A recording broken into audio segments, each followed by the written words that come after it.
My son-in-law introduced me to the mayor of Portland as the help at his own fundraiser. What he didn't know, what nobody in that room knew, was that I'd spent 31 years as a covert operative for the Central Intelligence Agency. 3 hours later, the deputy director of the CIA walked through the front doors of that hotel ballroom. She was carrying a classified commendation and a formal request for my immediate advisory consultation. 200 of Oregon's most powerful people watched it happen, including the federal prosecutor my son-in-law had been trying to impress all night. He thought he was humiliating a handyman. He ended his own career instead. 4 years of letting people think I fixed leaky faucets and patched drywall for a living. 4 years of my son-in-law's slow, satisfied contempt. He never once asked the right questions. That night at the Heathman Hotel, he finally did, and he asked them in front of everyone who mattered in this city. Here's what really happened when an arrogant man discovered he'd spent 4 years mocking a ghost. The disrespect didn't arrive all at once. It crept in quietly, the way most damage does. My daughter, Abigail, married him 3.5 years before that night. She'd met him at a conference in Seattle. He was a rising political consultant, the kind of man who walked into rooms like he already owned them. His name was Spencer Holt. His father had been a 2-term state senator. His mother chaired the board of a prominent Portland arts foundation. The Holts had a name in this city the way old money always does, quietly, but with weight. The first time Spencer came to my house in Selwood, I was replacing a section of fence in the backyard. Abigail had warned me he was coming by early. I'd meant to clean up, change my shirt. I didn't make it in time. He found me in the yard in work gloves and a flannel dirt on my boots, a pile of cedar board stacked next to the gate. He shook my hand like he was being careful not to catch something. Abigail told me you do handyman work, he said, looking around the property the way a man does when he's appraising, not admiring. I keep busy, I said. That's good. He nodded slowly. Staying active, important at your age. I was 62 years old. I'd spent the previous decade running intelligence assets across 4 continents, but I smiled and offered him a glass of water, and we went inside. And that was the beginning. My wife, Carol, saw it immediately. She always did. We drove home from dinner that first night, just the 2 of us, and she was quiet for a long time before she said anything. He thinks you're nobody. Most people do, I said. You could tell him. Not yet. She looked out the window. Carol had spent 31 years watching me come home from places I couldn't name, with injuries I couldn't explain, carrying the weight of things I was never allowed to discuss. She'd raised Abigail mostly alone during the years I was deployed. She knew exactly what I was, and she knew exactly why I'd chosen the life I'd chosen after retiring. A modest house in Selwood, a small workshop in the garage, work that kept my hands busy without keeping me up at night. She understood, but that didn't mean she enjoyed watching Spencer Holt treat me like furniture. The second incident happened at a dinner party at the Holt's house in Lake Oswego. Big colonial, professionally decorated, the kind of house that announces itself. Spencer's father, his father's name was Bancroft. Randall Bancroft Holt II, though everyone called him Rand. Retired senator, silver-haired. The kind of man who laughed at his own jokes before he finished telling them. Spencer had every one of his father's habits and none of his father's actual accomplishments. We were seated at a long dining table, maybe 16 people. Rand was talking about a federal infrastructure bill, asking Spencer's opinion, asking the opinion of a city council member seated across from me. At some point, Rand turned in my direction with the polished courtesy of a man who'd spent decades performing interest in people he'd already dismissed. "And what do you do, Raymond?" "My name is not Raymond." It was the 3rd time that evening Rand had called me the wrong name. "I do some repair work," I said. "Renovation, that kind of thing, wonderful." He turned back to the council member before I'd finished the sentence. Spencer caught my eye from across the table. There was something in his expression I'd seen before, in different contexts, on different faces. The quiet satisfaction of a man watching someone beneath him be confirmed as beneath him. I ate my salmon and said nothing. The third incident was the one that crossed a line. Spencer was preparing for a major fundraiser. A political client of his was running for a congressional seat, and Spencer had positioned himself as the strategic architect of the whole campaign. He was at our house for Sunday dinner. He and Abigail's had started joining us most Sundays, which I genuinely valued even then, and he was on the phone for most of it, pacing the back porch, voice carrying through the glass door. When he finally came in, he sat down and started talking about the fundraiser like he was briefing a room. Venue, guest list, the optics of every seating decision. It was the Heathman Hotel. 200 guests, the kind of evening that could define a political career. "I'll need everything to look perfect," he said. "These are serious people. How can we help?" Carol asked. Spencer glanced at her, then at me. "Actually, and I hope you won't take this the wrong way, I was thinking it might be better if you came as, support staff, help with setup, keep things moving in the background." Abigail went still. "You want my father to work your fundraiser as a volunteer laborer," she said. "That's not how I just think it might be more comfortable for everyone. There are going to be donors, federal officials, people from the governor's office. These are not exactly." He paused. He actually paused, choosing words. "These are not conversations your father would be comfortable in." I looked at Spencer Holt for a long moment. He had the decency to look slightly uneasy. "I'll be there," I said, "however you need me." Abigail found me in the workshop that night. She sat on an overturned bucket the way she'd done since she was 7 years old, watching me work. For a while, neither of us said anything. "Dad, tell me the truth. Who were you? Before, you know who I was. I know what Mom told me. Parts of it." She watched my hands, "But I need to hear you say it. I worked for the federal government. Intelligence work. 31 years. Is it safe to tell, Spencer?" I set down the plane I'd been running along aboard. "Some secrets have timing, Abby. This one isn't ready yet." She was quiet. "Then, he's going to humiliate you in front of 200 people. Probably. And you're going to let him. I'm going to let him show everyone exactly who he is." She looked at me for a long time. Then she nodded, once, and went back inside. There was something she didn't know that I hadn't told her, hadn't told anyone outside of Carol, and a few people whose names I was still legally prohibited from speaking. 12 of the 200 guests on Spencer's fundraiser list were people I knew. Not casually, professionally. A federal judge I'd briefed during a counterterrorism operation in 2009, a State Department senior advisor I'd worked with in Tbilisi. The Congressman Spencer's client was running against. His chief of staff had been an asset I'd handled for 6 years in Eastern Europe. She'd know my face the moment she saw it. Spencer had spent months building the perfect stage. He had no idea that several members of his audience already knew the lead actor. The morning of the fundraiser, things started moving in ways Spencer wasn't expecting. I was in the hotel lobby, coffee in hand, watching the setup crew arrange tables, when my phone rang. The phone Carol called my government brick, a handset that had been through 3 hardware upgrades but still ran encrypted protocols that would make a telecom engineer nervous. The caller ID showed a name I hadn't seen in 2 years, Weston, Deputy Director Irene Weston, CIA, my former section chief, the woman who'd signed off on my retirement and handed me a commendation in a room that officially didn't exist. I stepped outside onto SW Broadway to take it. Weston Hargrove. My real name, which I hadn't heard spoken in that context since my last day at Langley. "I'm going to be in Portland tonight. Something came up. There's a situation the Novikov network. I need your eyes on some materials. Shouldn't take more than an hour.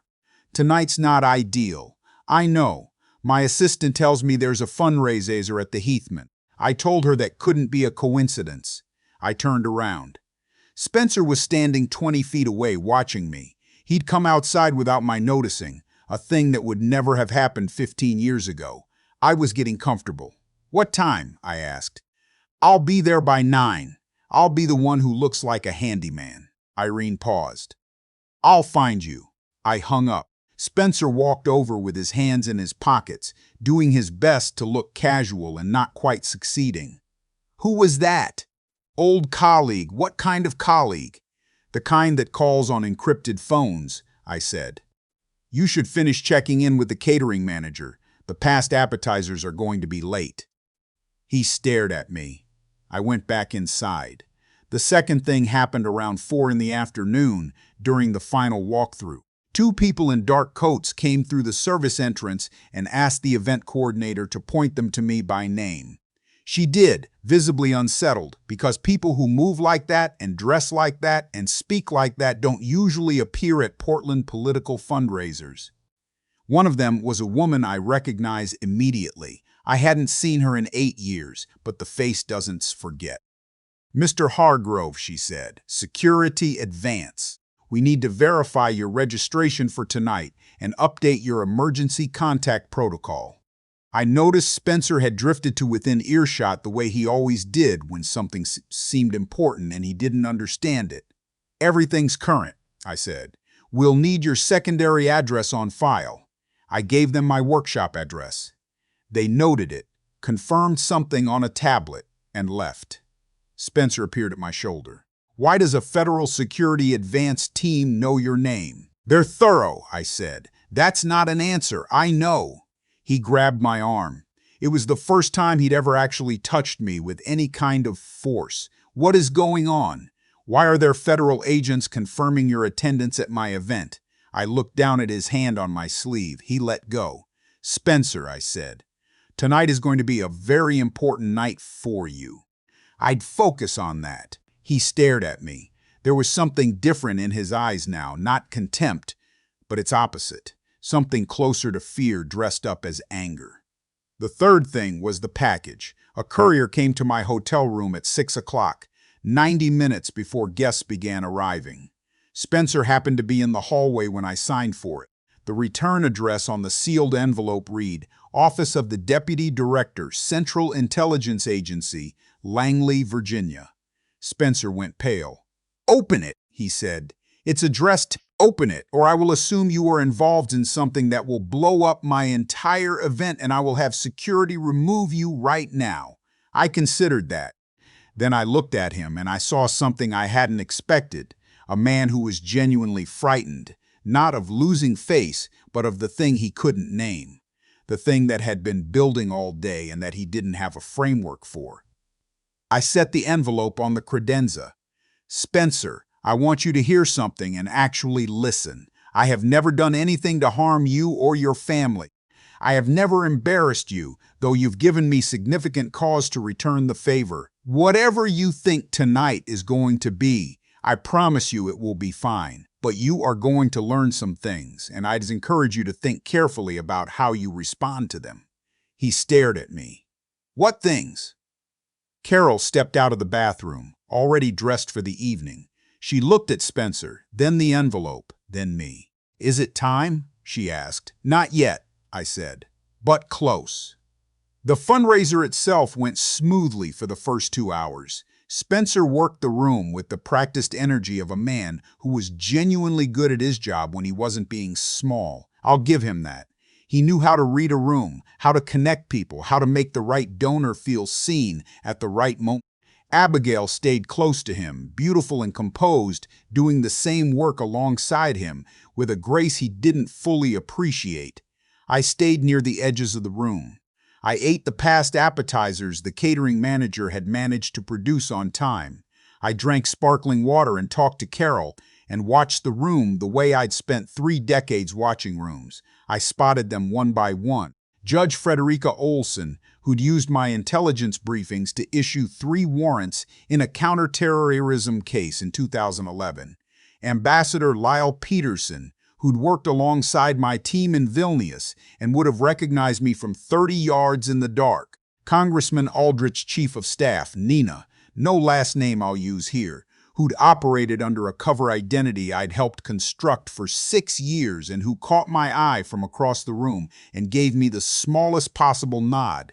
They all knew me, and none of them were going to say anything unless I said something first. Spencer noticed the nods. He noticed Frederica Olson greeting me with what I can only describe as warmth, an unusual quality in a federal judge at a political fundraiser. He noticed Lyle Peterson finding me during cocktail hour and speaking to me for 12 minutes while completely ignoring the two donors who'd been trying to get his attention. Spencer found me near the bar. "These people know you," he said. It wasn't a question. Some of them. "From where?" "Previous work, handyman work." His voice had gone flat, sarcastic, but underneath it was something cracked open, something that was trying to decide whether to keep believing the story he'd been telling himself. "Sir," I said, "you have guests to attend to." "No." His jaw tightened. "No, I want to know what's happening. I have spent 4 years believing I understood exactly who you were. And today, this whole day, nothing has made sense. The phone call, the advance team, the mail from Langley, these people." He gestured around the room. "Tell me who you are." I looked at my watch. It was 8:47 in the evening. "Give me 13 minutes, I said. He stared at me. Then he walked away. At 9, Irene Weston came through the main doors of the Heathman Ballroom. She was in a dark suit, no jewelry, the kind of bearing that quiets a room without raising a voice. 2 people flanked her, not quite security detail, not quite aides, something in between. The room didn't stop exactly, but it tilted in her direction, the way rooms do when someone of genuine consequence enters. Spencer was mid-sentence with a donor near the center of the room. He saw her and tracked her movement the way anyone would track someone who'd entered with that kind of gravity. He watched her cross the room. He watched her head directly toward me. He watched her take my hand in both of hers. "Hargrove," she said, "it's been too long." "Deputy Director," I said, "thank you for making the trip." She turned to Carol.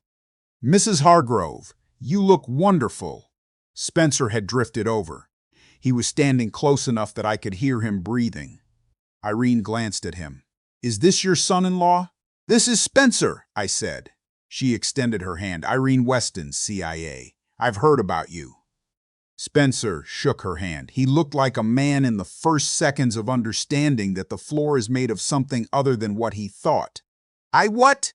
"You're CIA, Deputy Director," she said pleasantly. "Your father-in-law and I go back about 25 years. He was one of the finest field operatives I ever worked with."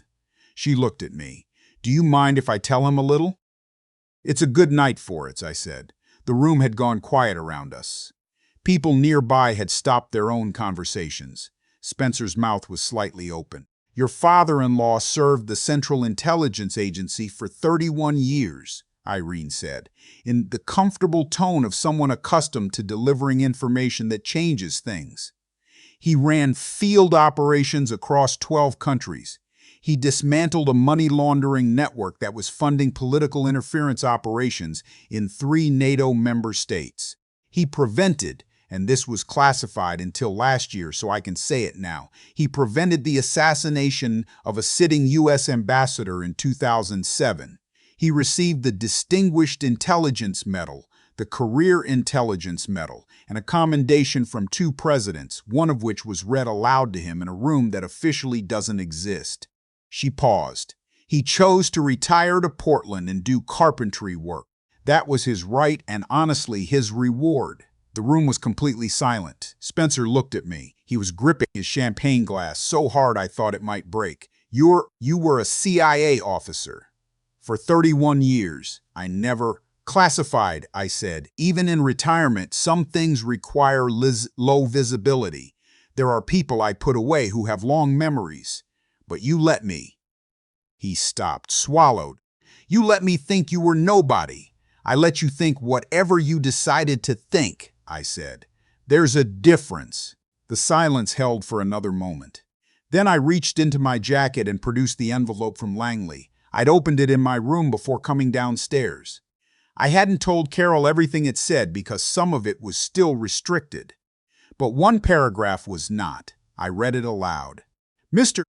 Hargrove, the agency formally requests your advisory consultation in connection with ongoing operations involving networks you previously helped to dismantle. your unique experience and institutional knowledge remain irreplaceable. Consultation retainer, $180,000 annually, renewable. We hope you'll consider coming back in whatever capacity you're comfortable with. I folded the letter. Spencer made a sound that was not a word. Frederica Olson stepped forward from the edge of the small crowd that had gathered. I want to say something, if I may. She looked around the room. I presided over federal proceedings that were built substantially on intelligence work this man did in the field. Work that he did quietly, without recognition, without his name attached to any public record. The courage that requires, the sustained daily commitment to that kind of anonymity is not something most people are capable of understanding. She looked at Spencer. Your father-in-law is not nobody. He is the definition of someone. Spencer was very still. I took out my phone. I dialed a number I hadn't called in 14 months. Irene raised her eyebrows slightly, recognizing what I was doing. It rang twice. Hargrove. The voice was measured, familiar with the particular flatness of a man who spent his days making enormous decisions in small rooms. Section Chief Alan Driscoll, who'd run the operations division for the better part of 2 decades and knew my case files better than I did. Alan, I said, I'm at an event in Portland. My son-in-law has some questions about my service record. I thought you might say a word. A brief pause. Put me on speaker. I did. Good evening, Driscoll said. This is Alan Driscoll, CIA Operations Division. I'm calling to confirm that Thomas Edward Hargrove served this agency with extraordinary distinction for 31 years. He was not a handyman. Before he was a handyman, he was the kind of officer we build programs around, train new recruits against, and reference in internal materials as a benchmark for field excellence. Another pause. He earned the right to fix fences in Portland. I'd ask everyone in that room to treat him accordingly. I ended the call. The applause started at the edges and moved inward, not the polite applause of people following a social cue, but the real kind, involuntary, building. Spencer stood in the center of it and did not move. Abigail was crying. She wasn't bothering to hide it. I looked at Spencer. He'd set down his champagne. His face had gone through several things in the last few minutes and had arrived somewhere I recognized. The specific expression of a man realizing that the contempt he'd felt had never been about the other person. It had always been about himself. You let me do this for 4 years, he said. His voice was quiet now. All the performance had gone out of it. I let you be who you are, I said. That's all I did. I called you the help. The word landed on him as he said it, in front of the mayor. You did. He looked at Abigail. She looked back at him in a way I recognized, not with anger, but with something that had been decided. The fallout from that evening moved the way these things move in a city like Portland, where everyone knows everyone, and nothing stays quiet for long. Spencer's political consulting firm lost 2 major clients in the 2 weeks following the fundraiser. The congressman whose campaign he'd been managing issued a polite statement about refocusing strategic partnerships. A city council member he'd been advising quietly stopped returning his calls. Someone had recorded the moment of revelation on their phone, not maliciously, I think, just reflexively, the way people do now. And portions of it had made the rounds in the circles Spencer depended on. His father called Abigail to express disappointment, which was rich. His mother sent a handwritten note to Carol that Carol read once and put directly into the recycling. Spencer came to my workshop on a Saturday morning, about 3 weeks after the fundraiser. He knocked, which he'd never bothered to do before. I told him to come in. He stood in the doorway for a moment, looking at the tools hung on the pegboard, the half-finished cabinet in the corner, the smell of sawdust and linseed oil that I'd chosen as my second life. I owe you an apology, he said. A real one, not the kind I'd give a client. I set down my chisel. I'm listening. He sat on the same overturned bucket Abigail always used. He didn't look like a rising political star. He looked like a 38-year-old man who'd spent a month sitting with something uncomfortable. I decided who you were the first time I saw you, he said. I decided and I didn't revise it even when I should have. I was wrong. Not just about what you did, about the way I treated you, any version of you. A barber, a handyman, anyone. He looked at his hands. I've been thinking about what that judge said, that the courage to be anonymous is something most people can't understand. I think I was afraid of it. I think I made you small because if you were small, then the things I was chasing felt bigger. I was quiet for a long time. That's an honest thing to say, I said finally. Abigail is leaving me. His voice didn't crack, but it was close. I know. Is there anything I could? That's between you and her, I said. I'm her father, not her decision maker. He nodded. He looked around the workshop one more time, and I saw him see it differently than he had before. Not a sad little room where a nobody puttered around, but a place a man had chosen with intention. He left without saying it. I watched his car pull away from the window, then went back to the cabinet. Carol found me there an hour later. She brought 2 cups of coffee and sat on a stool near the workbench. We drank in the comfortable silence of 2 people who've been through enough together that silence doesn't require filling. Abigail called, she said. I know, she sounds okay. She is. Carol wrapped both hands around her mug. Any regrets? I thought about it genuinely, the way she deserved. Not about what happened at the Heathman, I said.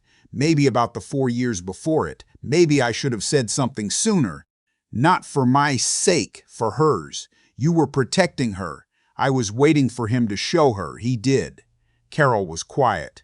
Outside the workshop window, the October light was coming through the trees the way it does in Selwood in the fall.